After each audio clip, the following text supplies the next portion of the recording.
There are seasons in life when faith doesn't flow, when it doesn't rise up in you like a wave or pour out of you like something natural and easy.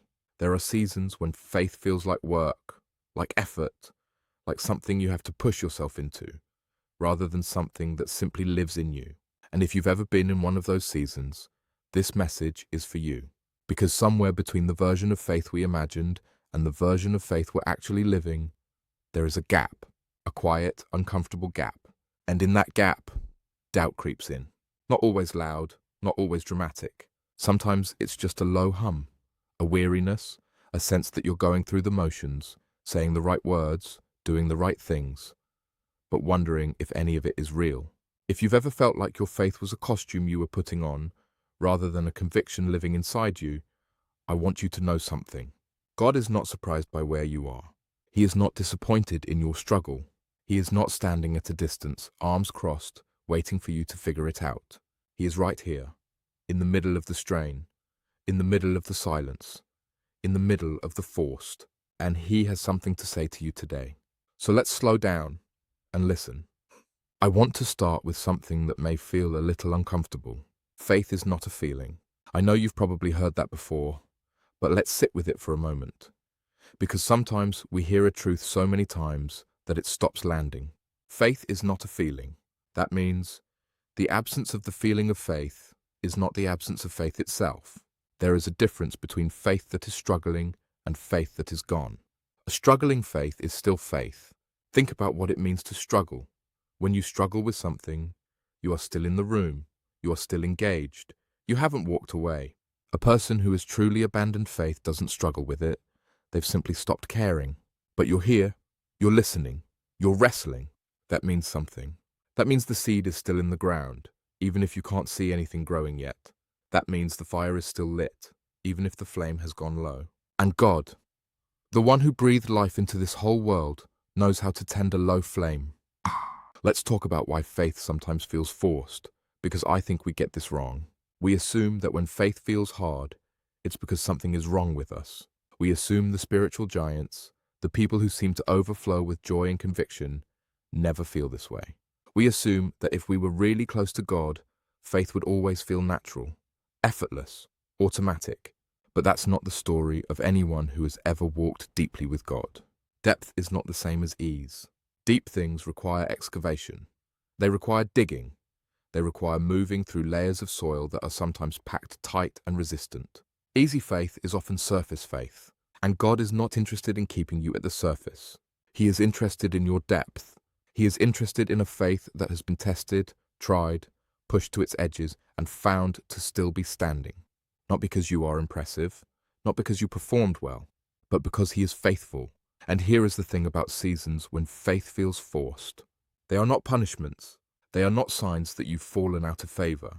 They are invitations. Invitations into a deeper knowing. Invitations to find out what your faith is actually built on. Because anyone can feel full of faith when everything is going well. When prayers are being answered quickly, when the provision is visible, when the people around you are encouraging, when life feels aligned. But who is your faith when none of that is present? That is what God is asking in the forced seasons. Not to shame you, not to expose you, but to show you something about yourself and about him that you could not have learned any other way. I want to talk about the pressure we put on ourselves to feel faith. There is this unspoken belief in many of our hearts that if we don't feel it, we shouldn't say it. That confessing trust in God when we're not sure we feel it is somehow dishonest. That lifting our hands in worship when our heart is heavy is performative. That choosing to believe when belief doesn't come naturally is fake. But I want to challenge that, because there is a difference between performing faith for an audience and practicing faith in a struggle. Performance is about what other people see. Practice is about what you are building. When a musician practices a piece they haven't mastered yet, they play the notes even when they don't feel the music yet.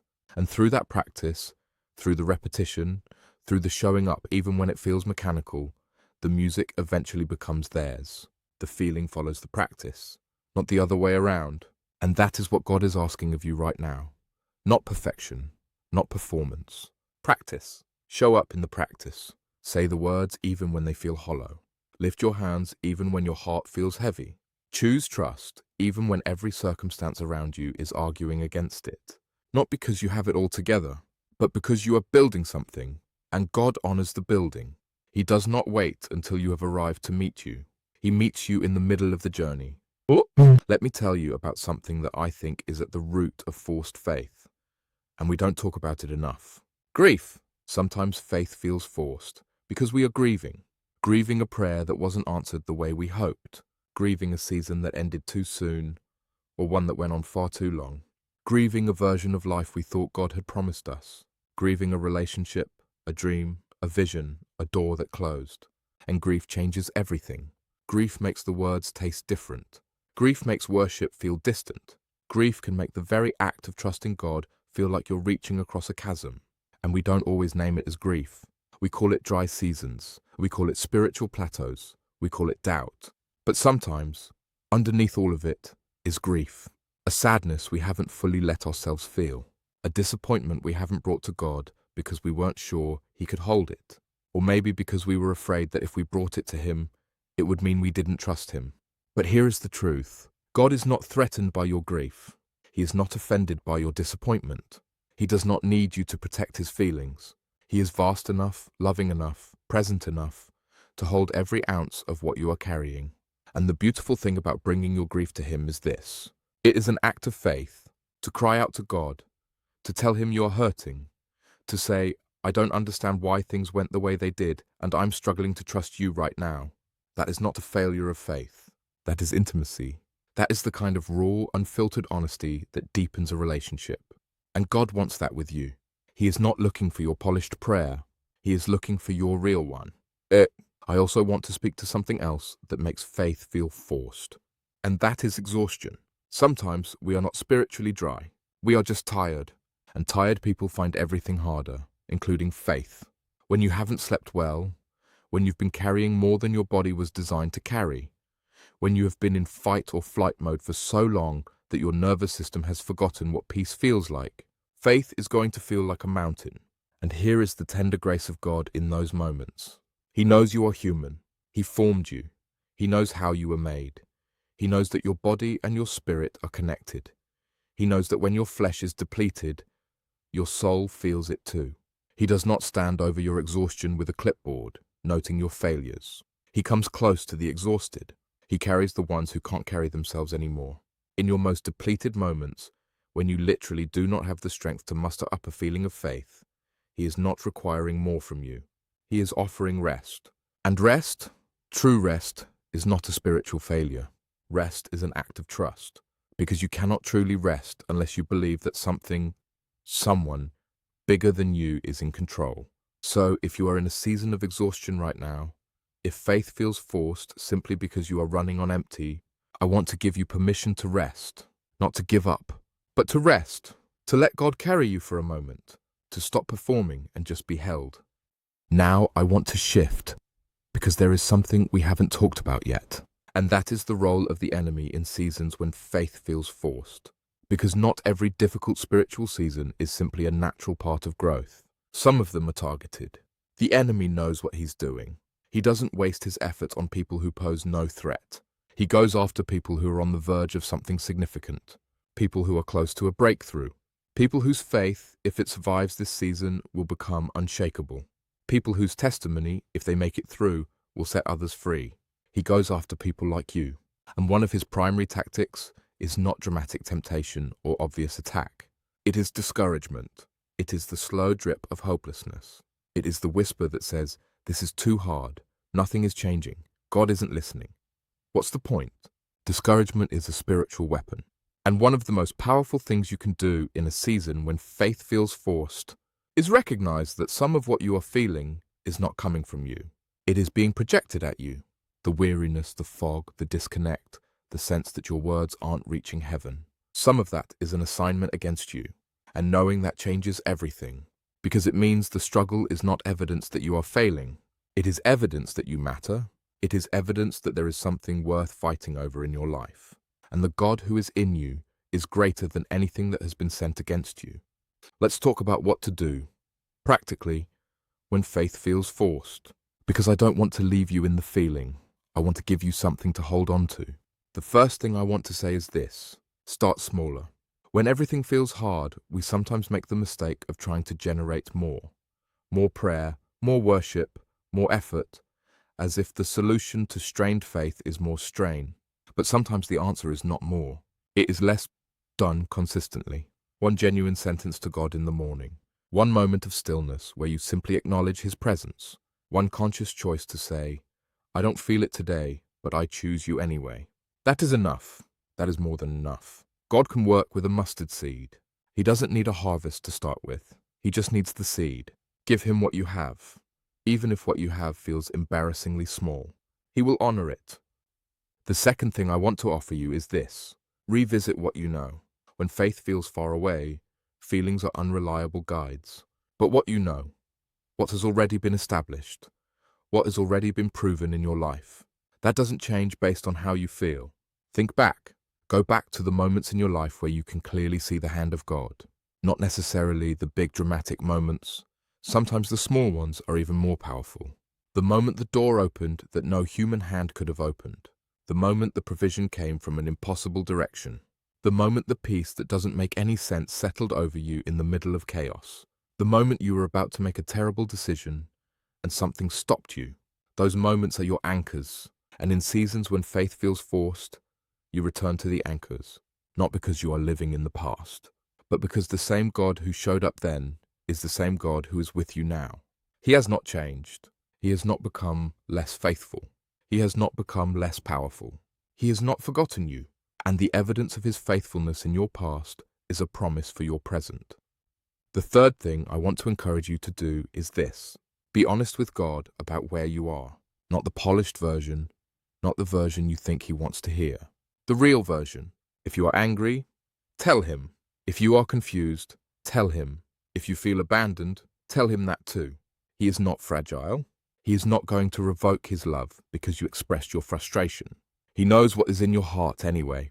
The difference between suppressing it and bringing it to Him is the difference between isolation and intimacy. When you bring it to Him, even the hard parts, even the ugly parts, even the parts you're not proud of, you are saying, I still believe you are the one I bring things to. I still believe you are worth talking to. I still believe this relationship is real. And that is an act of faith. The fourth thing I want to say, and this is important, guard what you are consuming. I don't just mean spiritually, though that matters too. I mean everything. What you are watching, what you are listening to, what conversations you are immersing yourself in. In seasons when faith feels forced, you are more vulnerable. And anything that is feeding discouragement, hopelessness, comparison, or fear is not neutral. It is working against the thing you are trying to build. Be intentional about what you let in, not in a fearful, closed-off way, but in a wise, steward of your own soul kind of way. You get to choose what you feed, and what you feed will grow.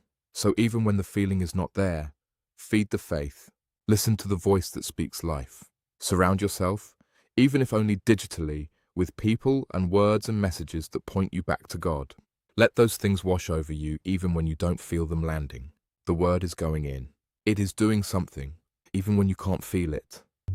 I want to talk about something that I think is the deepest thing I want to say today. And that is the difference between forced faith and mature faith. Because I believe that what we sometimes call forced faith is actually the earliest stage of mature faith. Mature faith is not faith that never has to try. Mature faith is faith that has learned to say yes to God, even when it doesn't feel like it. Faith that has been through enough cycles to know that the feeling will come back, that the dry season is not the whole story, that God has not abandoned the plot, that what looks like an ending is often a transition.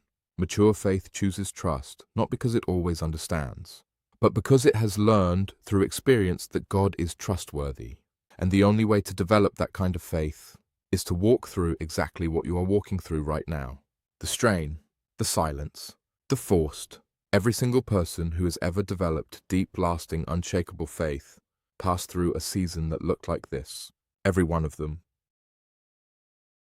Not because they were stronger than you, not because they had access to something you don't, but because the same God who is with you was with them, and He did not let them go, and He will not let you go.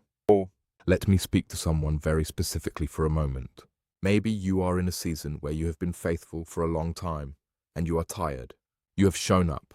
You have believed. You have given. You have prayed. You have done everything you know to do.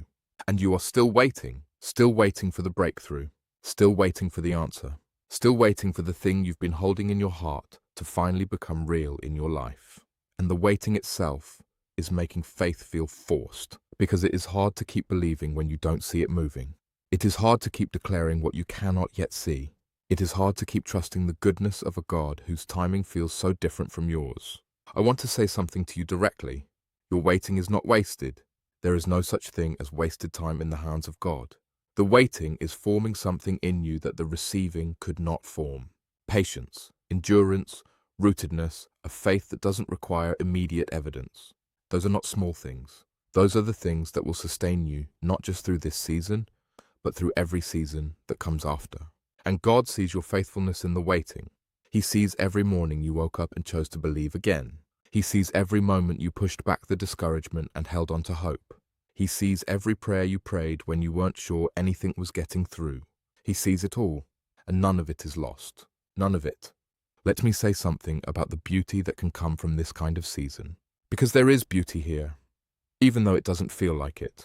When faith feels forced, you find out what you actually believe, not what you say you believe, not what you've heard others believe, not what sounded good in your mind during an easier season.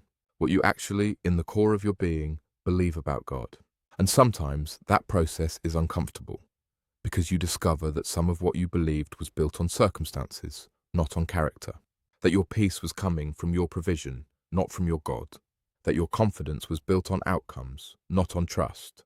And when the provision shifts or the outcomes change, the faith built on those things shifts and changes too.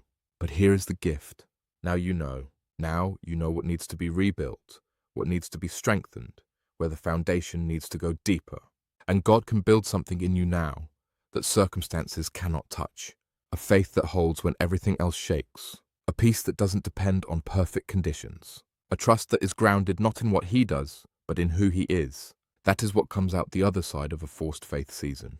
That is what He is after. We are coming to the end of this time together, and I want to do something. I want to pray for you. Not a polished, perfect prayer, a real one. God! You see the one listening to this right now. You know the exact shape of the struggle they are carrying. You know the name of the thing that has made their faith feel so hard lately. You know the prayer they've prayed over and over. You know the tears they've cried in private. You know the moments they almost gave up and chose to hold on anyway. And God, I ask you to meet them right here. Not when they have it together. Not when they feel it more. Right here, right now, in the middle of the forced. Let them feel your nearness today in a way they haven't felt it in a while. Let something shift, even something small, that reminds them you have not forgotten them. Give them the grace to keep going. Give them the strength to choose you again tomorrow and the day after that. Remind them that their faithfulness in this season is not invisible to you. And remind them that the season will not last forever. That what is being built in them right now is eternal. That they are not behind. That they are not failing. That they are in the middle of a becoming, and you are right in it with them. Thank you for loving them with a love that doesn't require them to have it together first. Amen. If this message spoke to something in you today, I want to hear from you. Leave a comment below and tell me what part of this landed for you. Or just type, I'm in it, so I know you heard this and you're holding on. Because you are not alone in this. There are people right now watching this message who are in the same season you are. And there is something powerful about knowing that. If this content is a source of encouragement for you, please share it with someone who needs it today. And if you haven't already, hit subscribe, because we are building something here together. A community of people who are choosing God even when it's hard, who are still believing even when they don't feel it, who are walking through the forced faith seasons with honesty, with grace, and with an unshakable trust that God is not done yet. I'm so glad you're here, and I'll see you in the next one.